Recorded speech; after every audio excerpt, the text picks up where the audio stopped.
के महासचिव इंचार्ज राजस्थान अजय माकन जी और मैंने 2 संभागों के फीडबैक कार्यक्रम में भाग लिया था। अजमेर संभाग के 5 जिले और हमारे जयपुर संभाग के। उसमें जो फीडबैक के आधार पे जो बातें आई थी, उन सभी मुद्दों को लेकर के मैंने माननीय मुख्यमंत्री जी से चर्चा की है। अजय माकन जी ने टेलीफोनिक चर्चा की है। जो प्रमुख मुद्दे थे कि सरकार ने 1.5 साल में, पौने 2 साल में कितने काम किए, उसके लिए जो हमारा जन घोषणा पत्र था उसको 2 अक्टूबर को हम लोग प्रिंट करा करके उसको बताएंगे कि हमारे इतने मुद्दे जो है वो जो हमने जन घोषणा पत्र में दिए थे वो पूरे हो चुके हैं। दूसरा जो मुद्दा जन घोषणा इसमें फीडबैक कार्यक्रम में आया था, उसमें एक बिजली का मुद्दा प्रमुख रूप से था, जिसमें जो समझौता समिति में वीसीआर भरने में जो किसान जाता है उसको 70% पैसे जमा कराने पर वीसीआर के उसके ऊपर फिर सुनवाई की जाने की ऑर्डर निकल गया था। उसके ऊपर माननीय मुख्यमंत्री जी से बात की है। मुख्यमंत्री जी ने विभाग के अधिकारियों से चर्चा की है और मैं समझता हूँ उसमें मुख्यमंत्री जी, हमारी सरकार संवेदनशीलता के साथ किसानों के साथ खड़ी मिलेगी और जल्दी ही उसमें 1-2 दिन में ही निर्णय लिया जाएगा। लिखा है मुख्यमंत्री को।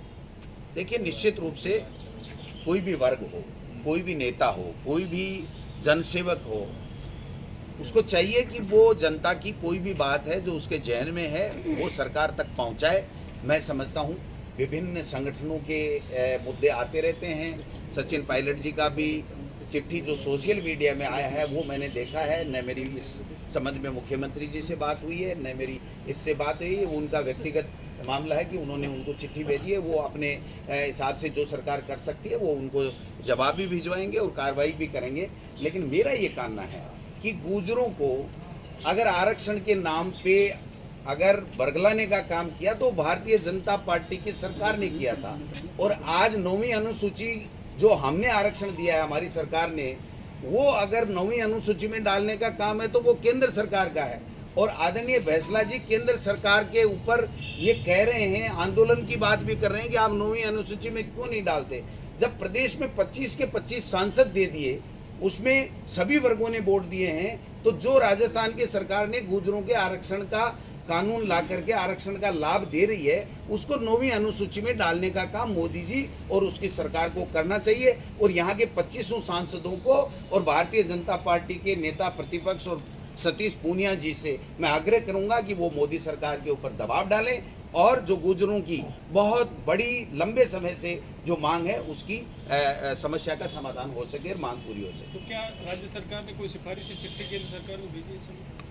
बिल्कुल, निश्चित रूप से 9वीं अनुसूची की राज्य सरकार ने भेज रखी है। और अब जब आज 25 में से 25 सांसद हो और वो मोदी जी से इतना डरते हों कि उनको अपनी बात कहने की भी हिम्मत नहीं जुटा पा रही हो, तो फिर लोकतंत्र रहा कहाँ है, आप बताइए। अभी तो मोदी जी विदेश में भी दौरे नहीं कर पा रहे हैं कोरोना की वजह से, तो उनको चाहिए कि 25 सांसद को बुलाएं। जब हमारी सरकार और हमारा संगठन मंत्रियों के साथ जाकर के हम एक जिले वाइज नेताओं से मिलकर फीडबैक ले सकते हैं, तो केंद्र की सरकार केवल अपने एमपीओ को एक को बुला के फीडबैक क्यों नहीं ले सकती कि किस समस्या का क्या समाधान करें। अब जल संसाधन मंत्री हैं, आपने देखा कभी जल संसाधन मंत्री गजेंद्र सिंह जी यहाँ आए हों, जनता के लिए पानी की क्या योजना ला रहे हैं? दूसरे मंत्री भी हैं, एमपी भी हैं। केवल मात्र ये कहना कि राजस्थान सरकार ठीक काम कर रही है, ये मैं समझता हूँ बीजेपी की विपक्ष की भूमिका नहीं है। हल्ला बोल कार्यक्रम क्या हुआ उस हल्ला बोल का?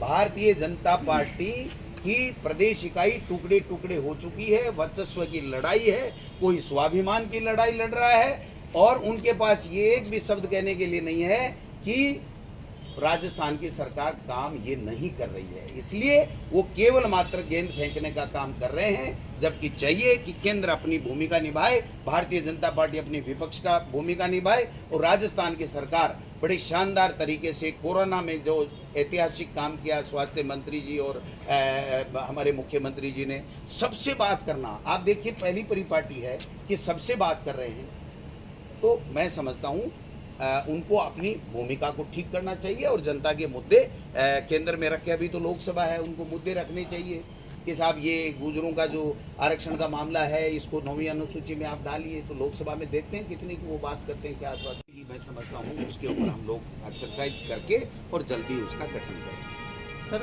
जनसुनवाई मंत्री भी मौजूद रहे, क्या ये डीसीसी में होगी या कहीं?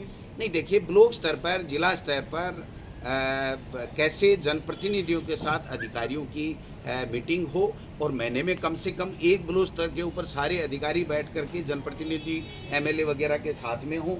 अगर वो मंत्री भी है उस विधानसभा में लक्ष्मणगढ़ का हूँ तो मैं लक्ष्मणगढ़ में भी महीने में एक दिन कम से कम उस जनसुनवाई में जाऊँ, और ग्रामीण क्षेत्र में भी हम अधिकारियों के साथ जाकर के गाँव के लोगों की वहीं, यही तो हमारा कार्यकर्ता जाता है कि मुझे जिले में नहीं जाना पड़े, मुझे स्टेट में नहीं जाना पड़े, मेरी छोटी मोटी जो समस्याएं हैं मेरे गांव में ग्राम पंचायत में सोल्व हो जाएं, मेरे ब्लॉक में सोल्व हो जाएं, मेरे जिले में सोल्व हो जाएं, और जो वहां के स्तर की नहीं हो उनका फीडबैक जनप्रतिनिधि चाहे एमएलए हो चाहे मंत्री हो वो ला करके स्टेट में दे, जिससे माननीय मुख्यमंत्री जी संबंधित विभागों को देख करके उसका समस्या का समाधान करें। करता हूँ कि एक बात थी कि हमारी अधिकारी मानते नहीं हैं, जन सुनवाई हमारी प्रॉपर हो नहीं पा रही है, तो इसके लिए माननीय मुख्यमंत्री जी से बात की है और शीघ्र ही सरकार इसके ऊपर गहन मंथन करके और ब्लॉक स्तर पर, जिला स्तर पर और ग्राम पंचायत स्तर के ऊपर किस प्रकार से अधिकारियों के साथ जनप्रतिनिधि उपस्थित रह करके और लोगों की जन सुनवाई, कार्यकर्ताओं की और जनता की सुनवाई करेंगे।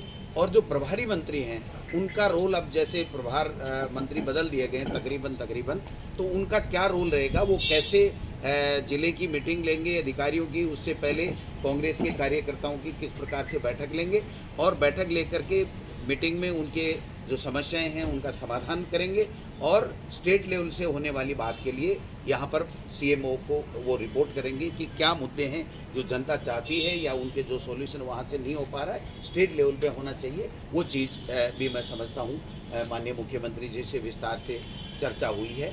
बाकी स्थानांतरण की एक बात आ रही थी, तो इसके लिए भी सैद्धांतिक रूप से माननीय मुख्यमंत्री जी ने माना है कि चूंकि 12 महीने हो गए और लोगों की अगर भावना है, लेकिन इसी बीच में ये पंचायत चुनाव की आचार संहिता है, तो मैं समझता हूँ ये मुद्दा माननीय मुख्यमंत्री जी का ये कहना था कि कैबिनेट की जो भी मीटिंग हम 2 दिन 5 दिन 10 दिन में करेंगे तो उसमें विस्तार से इससे चर्चा करके इसके ऊपर फैसला करेंगे। लेकिन कोरोना काल में ये तय हुआ है कि अगर ट्रांसफ़र खोले जाएँ तो फिर ऑनलाइन प्रक्रिया जो एजुकेशन डिपार्टमेंट ने पहले अपनाई थी उसी तरीके से एजुकेशन के साथ साथ सभी विभागों में अपनाई जाए, जिससे लोगों को आके और यहाँ पर कोरोना संक्रमण से बचाया जा सके।